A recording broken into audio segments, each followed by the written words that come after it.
I used to be obsessed with the color blue. Dating back to preschool, in the parents group, my mom always had to sit in a blue chair. And if there wasn't one available, I would make another parent move, bring the blue chair over to my mom and make her sit in that. Or when I was 7, I loved the numbers 4 and multiples of 4, the best one being 16. I had to drink my milk in 16 gulps, and I did everything in 4s. I've always had these sort of quirks.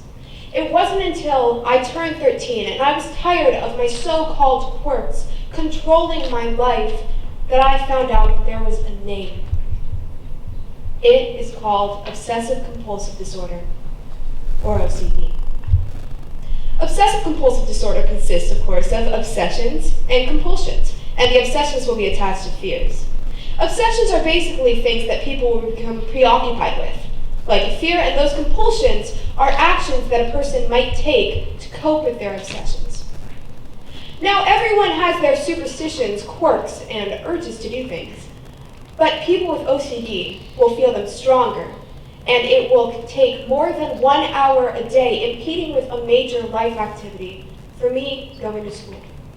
Take the saying, step on a crack and break your mother's back. Now in this saying, stepping on the crack, or avoiding stepping on the crack, not stepping on the crack, would be the compulsion, and then breaking your mother's back would be the obsession.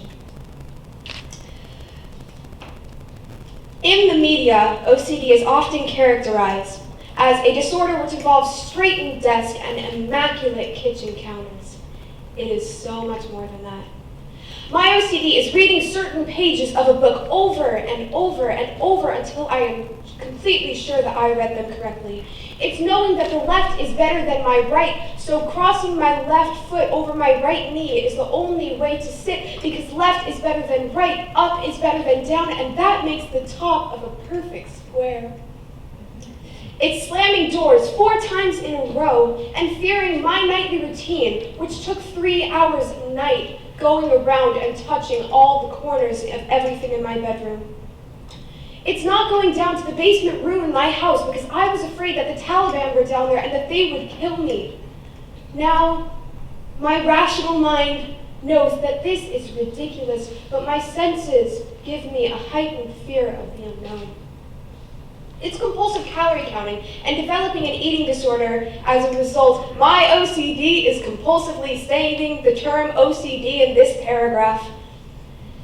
And it's staying in bed in fear of my ritual to take a shower, which took 2 hours. As I said before, OCD is often portrayed in the media as a harmless disorder based around germs and organization. Take Monica Geller from the hit 90s TV show Friends. Her obsessive-compulsive traits constituted the plotline for several episodes. She was a compulsive hand washer, had to be organized, and she would freak out if something in her living room was out of place. Now, I'm not gonna lie, it was hilarious. But compulsive hand washing and organization are 2 of the most common stereotypes about OCD. These stereotypes effectively erase very, very real symptoms. Or take Khloe Kardashian.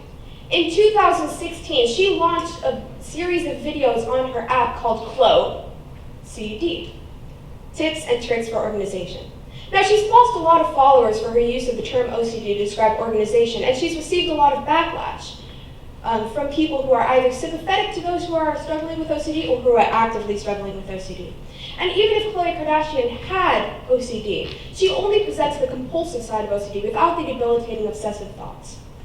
OCD dismisses OCD as a quirk, effectively devaluing people who are struggling with OCDs. My OCD manifested itself when I was 13, in 9th grade. I just skipped 8th grade and I started attending a local Catholic school. Within months, my OCD became unmanageable and I was forced to drop out of school in April of 2017.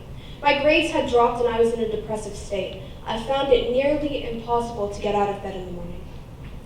When I was first diagnosed, it took my family and I months to find someone who we thought could treat me.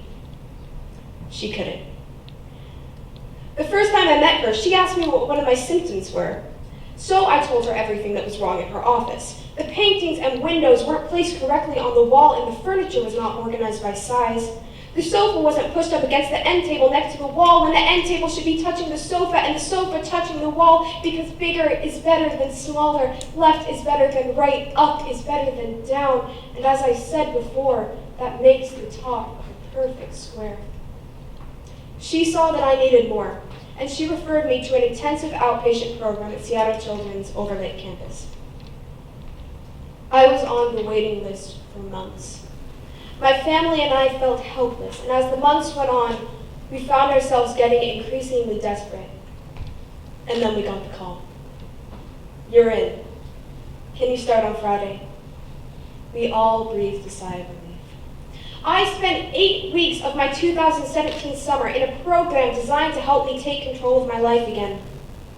It consisted of 3 hours, 4 days a week. The first hour, we reviewed our homework. The second hour, we performed exposure and response therapy with licensed psychologists. And exposure and response therapy were basically tasks that psychologists assigned us to help us face our fears. And the third hour, we got into a group with the 5 other participants that were in the program, myself being the 6th, and we talked about what we had done today and the homework that we had to do that night, which was basically extended ERP. All of the homework had to be witnessed, and the absence policy was non-existent. You had to be there or you get kicked out. As the head psychologist Jeffrey Wiegand once said, if you're on your deathbed, we're already in a hospital, just wheel it in. In this program, I did everything. I touched toilet seats and dirty sinks. I wrote scripts about my deepest and darkest fears and read them to the group. I shared water and Starbucks Frappuccinos to confront my fear of saliva and germs. We had to do these things until they became monotonous and boring, taking our anxiety from a 10 to a 1, and when it was at a 1, then we could move on to the next task. This was called riding the wave. You start out at the top of the wave, when your anxiety is at a peak, and then you slowly surf down. So, take drinking out of bottles. I was terrified of the saliva in there and the backwash.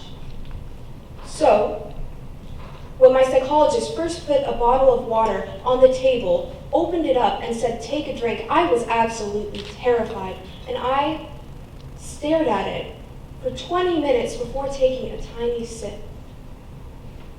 My OCD thought it hit the roof, and I didn't think I would be able to do it again. But the second time I did it, and the third, and the fourth, and fifth, and sixth times, my OCD decreased a little bit. And over time, it decreased so much that it became virtually non-existent. I could finally start to drink out of bottles again, and working out became a whole lot easier. I thought that I was going to have to live with OCD forever. But by facing my biggest irrational fears, I crushed my OCD. Now, I still have symptoms, but they are not as extreme, and I have the tools to combat it. I am determined to prevent a relapse. I am not ashamed that I spent 8 weeks of my summer in a program designed for the mentally ill. Now to the point of this talk. How can we talk about OCD without devaluing survivors? Let me give you a few tips. First of all, understand that it's a real disorder. It's a real mental illness. It's not a quirk. It affects nearly 3 million people, 3 million adults in the US, and that is the same population as Houston. Second, try not to say that's so OCD or I'm so OCD, because these terms effectively marginalize real struggles. Think about it. You probably wouldn't say that's so cancer or I'm so diabetes, would you? Try not to do it with OCD either. Third of all, understand that anybody around you could be struggling. It could even be the person sitting to the left or the right of you. Understand that their OCD is not a choice, and understand that their OCD is separate from themselves. Before I leave you today, I want to give you a guide to everything that OCD is. OCD is a severe anxiety disorder that encompasses people from all different socioeconomic and cultural backgrounds, but it's very treatable. Through programs such as Seattle Children's intensive outpatient program, individuals such as myself were able to gain our lives back. And now I am a functioning individual with a passion for acting and music who is actively working to eradicate her OCD. I want to end with a series of I believe statements. First, I believe that we shouldn't be ashamed of mental illness. Second, I believe that we shouldn't live in a world where people with OCD are oppressed and ashamed. Third, I believe that we should live in a world where people know how to talk about OCD without devaluing survivors. Fourth, I believe that we shouldn't let our issues define us. And fifth, I believe that we have the ability to change our brains and change our lives. Thank you.